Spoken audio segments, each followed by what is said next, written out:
मी कितीही अभ्यास केला तरी मला परीक्षेच्या वेळेस आठवत नाही. कितीही वाचन केलं तरी माझ्या लक्षात राहत नाही. नमस्कार, मी सुप्रिया सुरे. माझ्या चॅनलमध्ये आपले मनापासून स्वागत. तर असे बरेच प्रॉब्लेम हे खूप सारे स्टुडंट सोबत होत असतात की ती बऱ्याचदा वाचन करतात परंतु ते त्यांच्या लक्षात राहत नाही. आणि आपल्याच क्लासमध्ये थोडीशी अशी हुशार मुले असतात, आपण त्यांना हुशार म्हणतो. ते थोडासा अभ्यास करतात आणि खूप छान मार्क्स मिळवतात.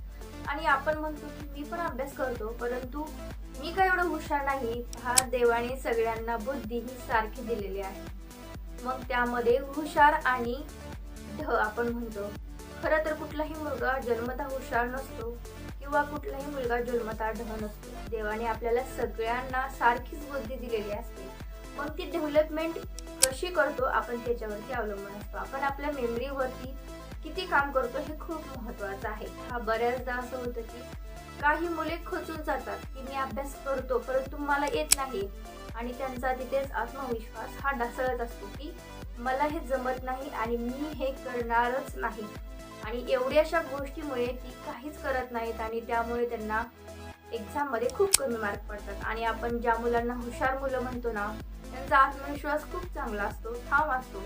ती जे अभ्यास करतात त्यांना एकदा समजलं नाही, नंतर ते रिटर्न करतात. मला आज समजलं नाही, उद्या समजलं नाही, परंतु काही दिवसांनी मी हे नक्की समजून घेईन, अशा रीतीने ते अभ्यास करत असतात. आणि त्यामुळे ते एक्झाममध्ये खूप चांगल्या प्रकारे मार्क्स मिळतात. आणि आपण त्यांनाच हुशार मुले म्हणतो. तर पहा, हुशार आणि ढ असा कुठलाही प्रकार नसतो.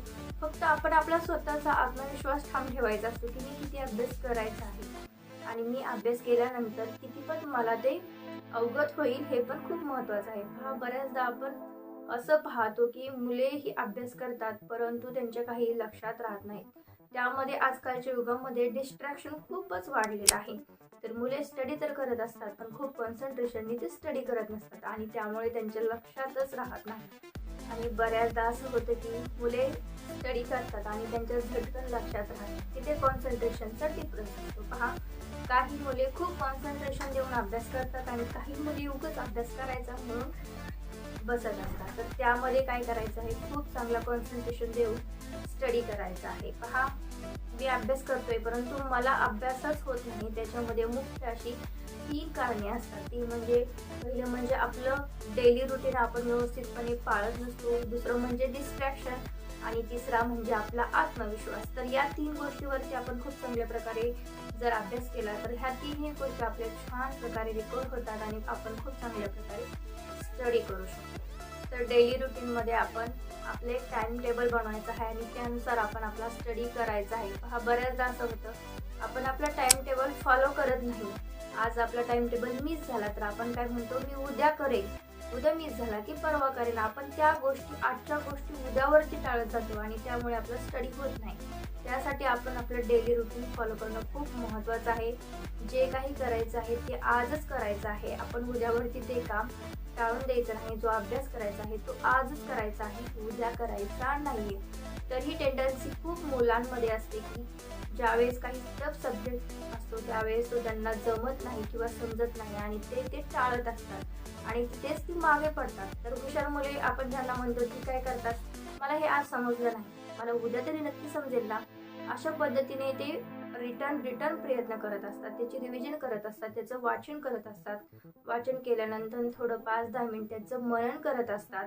स्वतःच्या माइंडमध्ये एक माइंड मॅप बनवत असतात आणि त्या खूप चांगल्या प्रकारे गोष्टी अवगत करत असतात. त्यामुळे त्यांच्या गोष्टी खूप चांगल्या प्रकारे त्यांना समजतात, त्यांच्या मेमरीमध्ये त्या फिट होऊन जातात. आणि आपण काय म्हणतो, जाऊ दे आज करेल, मी उद्या करेल आणि त्या गोष्टी टाळतो आणि तिथेच आपण मागे पडतो. तर त्या गोष्टी आपल्याला करायच्या नाहीत. आपण आपलं डेली रुटीन हे फॉलो करायचं आहे आणि स्टडी आपला कन्सिस्टन्सी करायचा आहे. आणि दुसरा मी प्रॉब्लेम सांगितला तो म्हणजे दुसरा मेन पॉईंट म्हणजे डिस्ट्रॅक्शन. पहा, मुले ज्यावेळेस अभ्यास करत असतात त्यावेळेस त्यांना काही ना काही डिस्ट्रॅक्शन होतंच.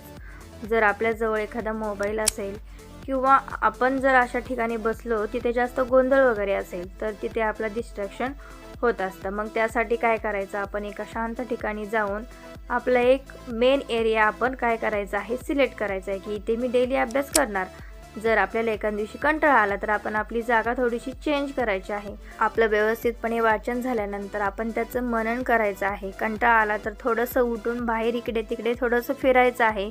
फ्रेश व्हायचं आहे आणि नंतर आपण आपल्या स्टडीला सुरुवात करायची आहे.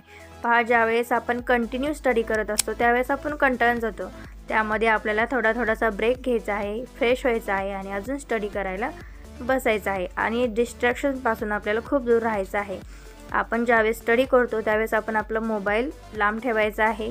आपण जिथे अभ्यास करतो तिथे शांत जागा असली पाहिजे, गोंधळ नसला पाहिजे. गोंधळापासून आपण थोडंसं लांब राहायचं आहे आणि आपण शांतपणे आपला अभ्यास करायचा आहे. फुल कॉन्सन्ट्रेशन देऊन आपण आपला अभ्यास करायचा आहे. म्हणजेच काय तर आपण ज्या गोष्टीपासून डिस्ट्रॅक्ट होतं, आपलं माइंड हे आपल्याला डायव्हर्ट करतं अभ्यासापासून, तिथून आपल्याला लांब जाऊन अभ्यास करायचा आहे. आणि आपला थर्ड पॉईंट तो म्हणजे कॉन्फिडन्स. पहा, भरपूर मुलांमध्ये कॉन्फिडन्स हा खूप कमी असतो, म्हणजेच आत्मविश्वास खूप कमी असतो. अभ्यास तर ते बऱ्याचदा करतात हो, परंतु त्यांना ते ठामपणे सांगता येत नाही की ह्या क्वेश्चनचं ॲन्सर हे आहे. ते गोंधळून जातात, गडबडून जातात आणि ऐन टायमाला एक्झाममध्ये लिहू शकत नाही. तिथे त्यांचा कॉन्फिडन्स हा ढासळत जातो. पहा, आपला स्वतःचा आत्मविश्वास ठाम असणं खूप महत्त्वाचं आहे. आपण ज्यावेळेस अभ्यास करतो, अभ्यास करून झाल्यावर आपण आपलं स्वतःलाच म्हणायचं आहे की आपला कितीपत आपण अभ्यास केला आहे. माझा अभ्यास मी केला आहे, परंतु तो मला कितीपत अवगत झाला आहे, तो माझ्या मेमरीमध्ये कितीपत स्टोअर झाला आहे, ते पाहणं खूप महत्त्वाचं आहे. बऱ्याचदा आपण अभ्यास करून जातो, परंतु आपल्याला ऐन टायमाला काहीही आठवत नाही. आपल्याला वाटतं की आपली मेमरी, आपला ब्रेन हा रिकामा झालेला आहे आणि त्यामुळे आपण गोंधळून जातो आणि एक्झाम व्यवस्थितपणे अटेंड करत नाही. तर पहा, त्यामध्ये आपला कॉन्फिडन्स हा खूप महत्त्वाचा आहे. आपला कॉन्फिडन्स असला पाहिजे की या क्वेश्चनचा ॲन्सर हेच आहे आणि ते खूप चांगल्या प्रकारे मला येत आहे. त्यासाठी तुम्हालाच माहिती की तुम्ही किती चांगल्या प्रकारे अभ्यास केला आहे. तर आपण काय करायचं आहे, स्टडी करताना कॉन्फिडंटली अभ्यास करायचा आहे आणि आपल्याला कॉन्फिडंटली आपला एक्झाम पेपर हा द्यायचा आहे. तरच तुम्ही खूप चांगल्या प्रकारे एक्झाममध्ये मार्क्स मिळवू शकतात. नाहीतर आपण म्हणून जातो की तो हुशार होता, त्यामुळे त्याला खूप चांगले मार्क पडले.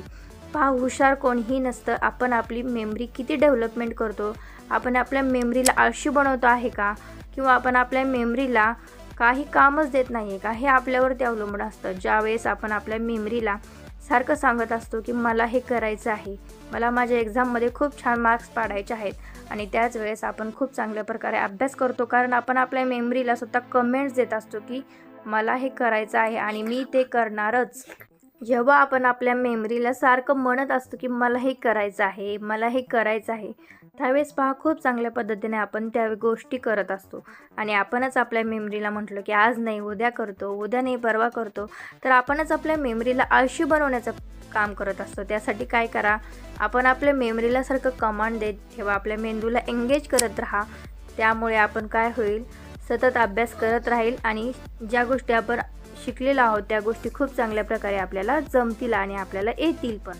आपण आपला कॉन्फिडन्स हा खूप ठाम ठेवायचा आहे. पहा, तुम्ही खूप चांगल्या प्रकारे स्टडी करू शकता आणि एक्झाममध्ये खूप चांगले मार्क्सही मिळवू शकता. चला, अशाच आपण एज्युकेशन नॉलेजेबल नेक्स्ट व्हिडिओमध्ये भेटूया. तोपर्यंत सर्वांना माझा नमस्कार. Thank you so much.